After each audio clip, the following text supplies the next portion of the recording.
Hello guys, नमस्कार। कैसे हैं आप सब? आई होप आप सब अच्छे होंगे। आज हम इस वीडियो के माध्यम से समझेंगे संस्कृत पेडागोजी से कैसे प्रश्न पूछे जाते हैं। तो यूट्यूब पे हमारी संस्कृत को लेकर ये पहली वीडियो है, तो इसमें यह जानना सबसे महत्वपूर्ण हो जाता है, हमारे लिए जरूरी हो जाता है कि संस्कृत से कैसे प्रश्न बनते हैं आपके सीटेट में और कैसे आप उसको सोल्व करेंगे। मतलब इसका सिलेबस क्या है, सबसे महत्वपूर्ण है हमें जानना कि इसका सिलेबस क्या है ना, किस टॉपिक से कितने प्रश्न आपके बनेंगे। देखिए, मैंने कुछ पॉइंट लिखे हैं जिससे आपको हेल्प होगी। पहला पॉइंट है, संस्कृत में प्रश्न हिंदी अध्ययन और बाल विकास शिक्षा शास्त्र से पूछे जाते हैं। जैसे देखिए, संस्कृत हम सभी जानते हैं एक भाषा है, जैसे हिंदी या फिर इंग्लिश। अब हिंदी अगर हम डिस्कस करते हैं तो हिंदी में हमने देखा कि 15 प्रश्न तो हमें व्याकरण से देखने को मिलते हैं, ग्रामर पोर्शन से देखने को मिलते हैं, मतलब पैसेज वगैरह हमें उसका उत्तर देना होता है पैसेज से।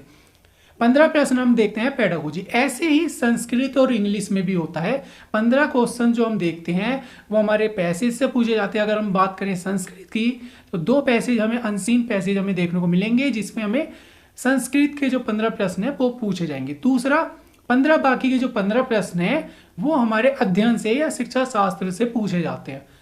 तो जैसे हमने देखा हिंदी अध्ययन में हमने देखे कि 15 जो प्रश्न है पेडागोजी के, उसमें ऐसे प्रश्न पूछे जाते हैं, या तो बाल विकास से पूछे जाते हैं कि भाई जो बच्चे का विकास होता है किस अपेक्षा होना चाहिए, बच्चे का विकास कितनी तेजी से होना चाहिए, कौन सी अधिगम प्रणाली आपकी विकास तेज करेगी, है ना, कौन सी शिक्षण प्रणाली आपकी हेल्पफुल रहेगी, प्रभावपूर्ण रहेगी बच्चे के लिए, या कौन सी नहीं रहेगी, ऐसे भी पूछे जाते हैं।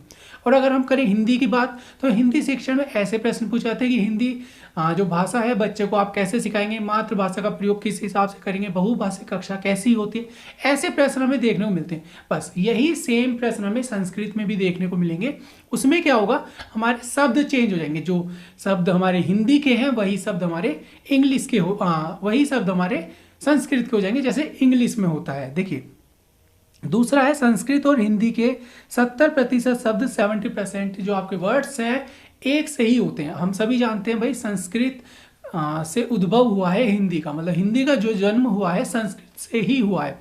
तो बहुत से वर्ड, 70% वर्ड आपके जो शब्द हैं वो हमें सेम मिलेंगे संस्कृत में भी और हिंदी में भी, जिसको हम तद्भव या तत्सम शब्द के नाम से भी जानते हैं। तो जो तत्सम शब्द होते हैं, जो हिंदी के जो शब्द होते हैं, सेम हमें संस्कृत में देखने को मिलते हैं। बस उसमें क्या फर्क होता है, या तो विसर्ग लग जाता है शब्द के अंत में या फिर हलंत लग जाता है ना।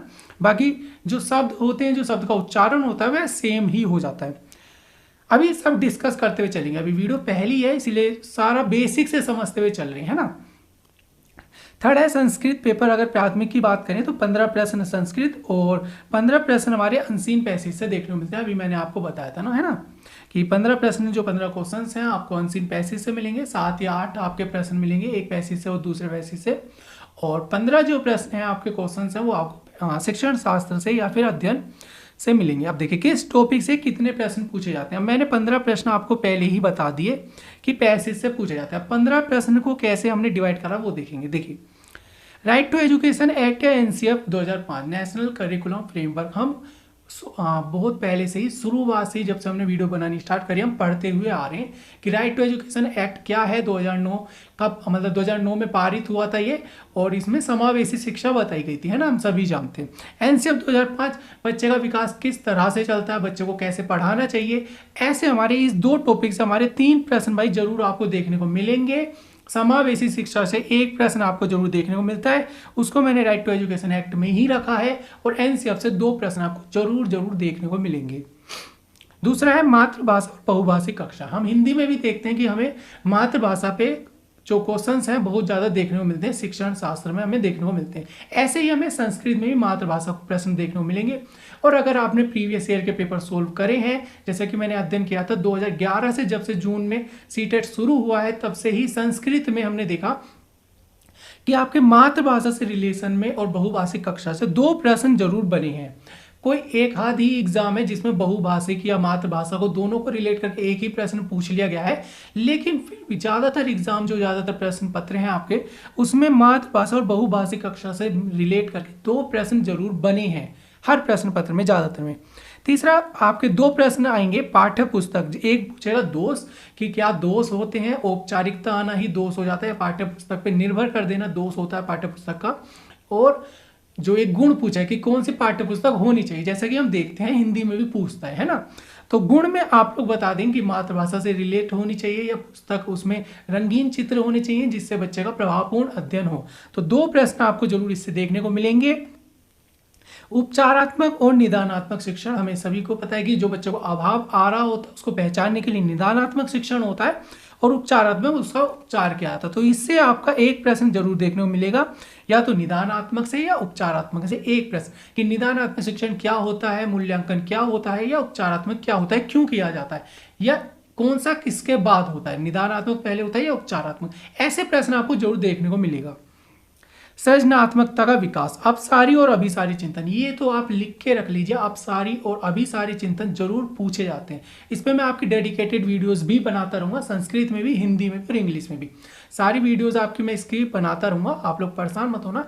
ये पहली वीडियोस है, इसीलिए हमें जरूरी हो गया था कि इसका सिलेबस जाना कि कितने प्रश्न कहाँ से बन रहे हैं। अभी सिलेबस जानने के बाद हम इसके कीवर्ड्स को भी पहचानेंगे, पॉजिटिव कीवर्ड्स कैसे आपको देखने को मिलेंगे और आप उसको मार्क कर पाएंगे। ठीक है, तो अपसारी या अभिसारी चिंतन और एक आएगा सृजनात्मकता का विकास। सृजनात्मकता क्रिएटिविटी से रिलेट, या आपका कि इसका आईक्यू लेवल कितना होता है, या सृजनात्मक बच्चे की पहचान क्या होती है, या अपसारी और अभिसारी चिंतन किस प्रकार से होते हैं। तो 2 प्रश्न आपको जरूर देखने को मिलेंगे। आप खुद भी रिलेट कर पा रहे होंगे इन चीजों से ना। ये बहुत ही महत्वपूर्ण टॉपिक है, सभी टॉपिक ये बहुत ही ज्यादा महत्वपूर्ण है, जिनसे मैंने आपके 2 प्रश्न या 3 प्रश्न लिए हैं। ठीक है, चलिए थोड़ा सा और आगे बढ़ते हैं। देखिए पहले हम ये प्रश्न देख लेते हैं। तो 3, 2, 5, 7 और 3, 10, तो 10 क्वेश्चंस हमारे यहां से बन गए है ना। बाकी के बचे 5 क्वेश्चंस। तो 5 क्वेश्चन देखिए, एक आएगा अधिगम संबंधी विकार, डिसलेक्सिया, ग्राफिया या फिर कैलकुलिया। तो कैलकुलिया से मैथ में आपका बहुत पूछा जाता है, लेकिन जो आपका हिंदी में पूछे जाए या फिर आपका सीडीपी में देखा जाता है या संस्कृत में सबसे ज्यादा डिसलेक्सिया पूछा जाता है। सबसे ज्यादा डिसलेक्सिया, पठन संबंधी अक्षमता पूछी जाती है ना। और दूसरे नंबर पे आता है डिसग्राफिया। तो डिसलेक्सिया या डिसग्राफिया से एक प्रश्न आपका, जब से जून से स्टार्ट हुआ है एग्जाम, एक प्रश्न आपका जरूर पूछा जा रहा है। इसीलिए मैंने एक प्रश्न इसमें भी रखा है कि एक प्रश्न आपका इसमें पूछा जाएगा। दूसरा, श्रव्य दृश्य सामग्री, ऑडियो विजुअल एड्स बच्चे के लिए किस तरह सहयोगी है, या शिक्षण प्रक्रिया में कैसी आपकी दृश्य श्रव्य सामग्री होनी चाहिए। दृश्य सामग्री का उदाहरण कौन सा है, श्रव्य सामग्री का उदाहरण कौन सा है, या 4 ऑप्शन दे देगा रेडियो टेलीविजन आपके संस्कृत में नाम लेके कि इनमें से, जैसे रेडियो को आप, टेलीविजन को आपको दूरदर्शन हम लिख देगा। बहुत बड़ी चीज नहीं है, दूरदर्शन हम हिंदी में कह देते हैं, टेलीविजन को वो संस्कृत में दूरदर्शन हम कर देगा, बस इतना। और आपका कुछ भी चेंजेस इसमें नहीं होती। ठीक है, तो दृश्य श्रव्य सामग्री से एक प्रश्न आपको देखने को मिलेगा। शिक्षण विधियां, आगमन निगमन, ये बहुत ही महत्वपूर्ण विधि है, लेकिन इसलिए मैंने इससे भी एक ही प्रश्न आपका रखा है। एक प्रश्न आपको इससे भी जरूर से जरूर देखने को मिलेगा। बिल्कुल, जो बहुत ही ज्यादा महत्वपूर्ण पॉइंट है मैंने सिर्फ उसी को लिया है। पूरे शिक्षण शास्त्र में मैंने सिर्फ 9 पॉइंट लिए हैं कि 9 पॉइंट से आपको ये प्रश्न तो भाई जरूर देखने को मिलेंगे। भाषा कौशल, अब देखना, हिंदी में होता है ग्रहणात्मक कौशल और हिंदी में होता है अभिव्यक्तात्मक कौशल। वहीं अगर संस्कृत की बात करी तो यहाँ आगे ग्रहणात्मक कौशले, बस बहुत बढ़िया चेंजेस नहीं है, ज्यादा चेंजेस नहीं, बस कौशल को कौशले कर दिया है ना, बस इतना सा चेंज होता है। या तो मात्रा लगा देते हैं या मात्रा हटा के हलंत या विसर्ग आपका लगा देते हैं, है ना। तो ग्रहणात्मक कौशल, जिससे बच्चा ग्रहण करता है अधिगम को, तो श्रवण और पठन, सुनने से और पढ़ने से।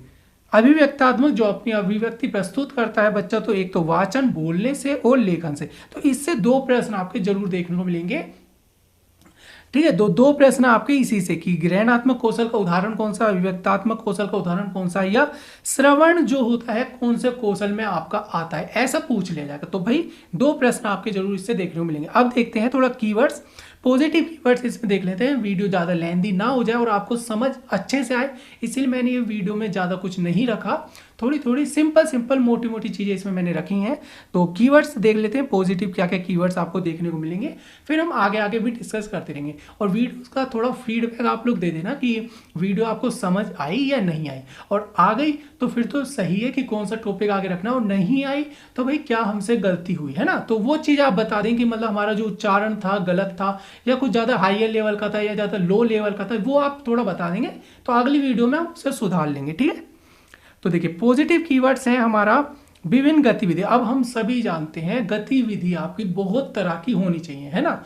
हस्तपरक गतिविधि होनी चाहिए, स्वयंकलन, बच्चा खुद से भी आकलन करता रहे, आकलन की भी कई विधियां होती है, मूल्यांकन की भी कई विधियां होती है, और अधिगम की भी बहुत सी विधियां होती हैं, हम सभी जानते हैं। तो अलग अलग प्रकार की गतिविधियां यूज होनी चाहिए। अब गतिविधि को गतिविधेय कर दिया, बहुत आसान है, बहुत आराम से आप लोग समझ जाएंगे। अलग अलग गतिविधियों का प्रयोग करना, जहां भी ऑप्शन आपको दिखता है बिल्कुल पॉजिटिव है, बिल्कुल सही है, क्वेश्चन की प्रकृति पॉजिटिव है, तो बिल्कुल आपका ऑप्शन 101% ये सही हो जाएगा। दूसरा कीवर्ड आपका व्यवस्थित प्रयोग एवं विद्यार्थी नाम आवश्यकतानुरूपम। जैसे देखिए, व्यवस्थित प्रयोग, किसी कक्षा को सुव्यवस्थित आप लोगों को करना है एज अ टीचर, है ना। हिंदी में भी हमने सीडीपी में भी ऐसे बहुत प्रश्न देखे हैं, व्यवस्थित रूप से क्लास का अधिगम करवाना, तो ये बहुत पॉजिटिव हो जाता है अगर आपका कीवर्ड मिलता है ऐसा, तो बिल्कुल पॉजिटिव। और दूसरा विद्यार्थी नाम आवश्यकतानुरूपम, मतलब विद्यार्थी की आवश्यकता के अनुसार, विद्यार्थी की आवश्यकता के अनुरूप शिक्षण आपका होना चाहिए, गतिविधि आपकी होनी चाहिए, मतलब मेन कीवर्ड है हमारा विद्यार्थी नाम आवश्यकता रूप। इसके बाद आपका चाहे शिक्षण दे दे, चाहे मूल्यांकन दे दे, चाहे आकलन दे दे, चाहे कोई भी अधिगम दे दे, कोई भी वर्ड इसके बाद का दे दे, आपका यही पॉइंट बिल्कुल पॉजिटिव और सत्य सही हो जाएगा, ठीक है। चलिए, तीसरा है विभिन्न संदर्भेषु शब्दानाम प्रयोग, मतलब अलग अलग संदर्भ में, जैसे अब हम जानते हैं 2009 से समावेशी शिक्षा हो गई, तो हर बच्चे की अंतर व्यक्तिक अपनी भिन्नताएं होती हैं, हम सभी जानते हैं। तो कोई बच्चा किसी संदर्भ से सीखता है, कोई बच्चा किसी प्रणाली या संदर्भ से सीखता है। हमें पता है अलग अलग संदर्भेषु शब्दानाम प्रयोग, मतलब हर अलग अलग शब्द के अलग अलग संदर्भ के प्रयोग होने चाहिए, मतलब हमें सबसे ज्यादा रखना है वैकल्पिक, बस हमें हिंदी में वैकल्पिक और ये संस्कृत में विभिन्न हमें वर्ड रखना होगा, है ना। एक ही शब्द आपका, यही शब्द आपको डायरेक्ट देखने को मिलेंगे प्रश्न पत्र में। मैंने पिछले जो आपके ईयर में प्रश्न क्वेश्चंस आए हैं, पूछे गए, उन्हीं से ये कीवर्ड्स निकाले, है ना। चलिए, फोर्थ है आपका अंतःक्रिया परस्पर संवाद, बहुत पॉजिटिव है। परस्पर संवाद जिसे हम कहते थे सामूहिक गतिविधि, समूह में सीखना, उसे ही यहाँ पे परस्पर संवाद लिखा है संस्कृत में। अपना परस्पर संवाद करना, समूह में सीखना, बहुत पॉजिटिव है। अंतःक्रिया, अपने आप से अंतःक्रिया सीख के करना, तो बिल्कुल पॉजिटिव है, सही है। और अगर इससे रिलेट करने को आता है तो किसको करेंगे, वाइगोत्स्की। अब संस्कृत में तो चाहे हिंदी हो, चाहे इंग्लिश हो, चाहे संस्कृत हो, भाई वाइगोत्स्की का नाम तो वाइगोत्स्की ही रहेगा ना, है ना। तो उसको आप बिल्कुल रिलेट कर देंगे, आप लोग जानते हैं।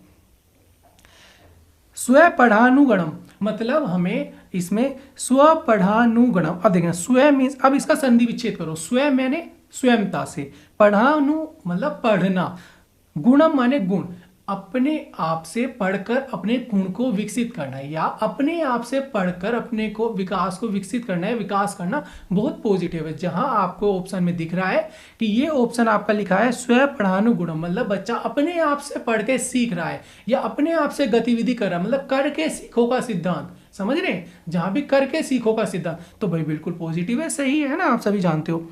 पाठे रुचि वर्धनम, अगर आपका जैसे कहानी कविताएं पूछी जाती है तो वहां पे आपको ही दिखेगा रुचि वर्धनम पाठे, मतलब पढ़ता है रुचि से, रुचि वर्धनम मतलब रुचि प्रदर्शित करता है पढ़ने में, बिल्कुल पॉजिटिव है। कहानी कविता को आप इससे रिलेट कर देंगे, है ना। या अगर आपका कोई और भी क्वेश्चन में कुछ और भी लिखा हो और आपका ऑप्शन में दे दिया हो पाठे रुचि वर्धनम, मतलब अगर पाठ को रुचि से पढ़ता है तो अच्छा सीखेगा, या जो भी कि बच्चा किस प्रकार से सीखता है, और नीचे ऑप्शन दे दिया पाठे रुचि वर्धनम, अच्छे से पढ़ के या रुचि से पढ़ के, क्रियाशीलता, है ना। तो वहां पे आप लोग ये ऑप्शन आपको देखने को मिलेगा और बिल्कुल इसको राइट और सही कर देंगे।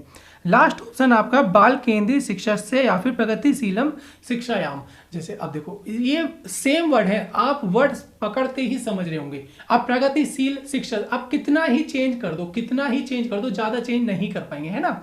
अब देखो इन्होंने चेंज कर दिया प्रगतिशीलम शिक्षायाम, तो शिक्षायाम कितना ही चेंज कर दिया, पर हमें पता है ना शिक्षायाम माने शिक्षा, प्रगतिशील माने क्रियाशीलता या प्रगतिशील, जिसमें बच्चा प्रगति कर रहा है, बच्चे का विकास हो रहा है, बस हमें पता है। और प्रगतिशील शिक्षा हमेशा पॉजिटिव होती है, हम ये भी जानते हैं, हमने पढ़ा है कई बार बुक्स में या यूट्यूब पे कहीं भी हमने नॉलेज ली है, तो हम जानते हैं प्रगतिशील शिक्षायाम बिल्कुल पॉजिटिव है। बाल केंद्रित शिक्षा से या बाल केंद्रित शिक्षायाम या कोई भी आपकी शिक्षा, देखो थोड़ा सा चेंज कर देगा, शिक्षा को शिक्षा से भी कर सकता है, शिक्षायाम भी कर सकता है, या शिक्षा का तेजु भी कर सकता है, तो आपका जो वर्ड्स है थोड़े बहुत चेंज करेगा, लेकिन जो कंसेप्ट है वो शिक्षा को ही रखेगा। कक्षा को कंसेप्ट कक्षा ही रखेगा, कक्षायाम भी कर सकता है, कक्षा से भी कर सकता है, या कक्षा कीन भी कर सकता है, मतलब कुछ भी कर सकता है, पर जो कंसेप्ट है वो चेंज आपका नहीं होगा। ठीक है, इसलिए मैं बार बार कह रहा हूँ कि 70% शब्द आपको वैसे ही देखने को मिलेंगे। चलिए, ये क्लास में इतना ही, आगे हम फिर भी डिस्कस और करते रहेंगे। अब तो संस्कृत की क्लासेज स्टार्ट हो चुकी हैं, अब हम आगे ही क्लास डिस्कस करते रहेंगे। ठीक है, पार्ट 1 में इतना ही, आगे पार्ट 2 में बताएंगे। नेगेटिव कीवर्ड्स आपको आगे पार्ट 2 में बताए जाएंगे। तो अब आप, आई होप ये क्लास समझ आई होगी, पसंद आई होगी। यदि अब क्लास पसंद और समझ आई है तो ना लाइक करें ना शेयर करें, कुछ भी ना करें, लेकिन अपना कमेंट करके जरूर बता दें। क्योंकि कमेंट सबसे महत्वपूर्ण होता है मेरे लिए ना लाइक महत्वपूर्ण है ना डिसलाइक। मेरे लिए महत्वपूर्ण है कि आपका कमेंट आना चाहिए, और कमेंट में क्या, कमेंट में ये आना चाहिए कि हाँ मुझे समझ आ गया, या हाँ मुझे ये चीज़ समझ नहीं है, ये शब्द मुझे गलत लगा, कठिन लगा आपका, तो ये आप दोबारा से मुझे उच्चारण करके बताओ, या अपनी नेक्स्ट वीडियो में मुझे इसको और इसका अर्थ समझाओ, या अगली वीडियो में ये टॉपिक रखो। तो ऐसी जो आपकी बातें होंगी या ऐसे जो कमेंट होंगे मुझे बहुत अच्छे लगते हैं, तो ऐसे ही कमेंट आप लोग करना प्लीज़, है ना। चलिए, okay bye, best of luck, सब अपना ध्यान रखिएगा, है ना।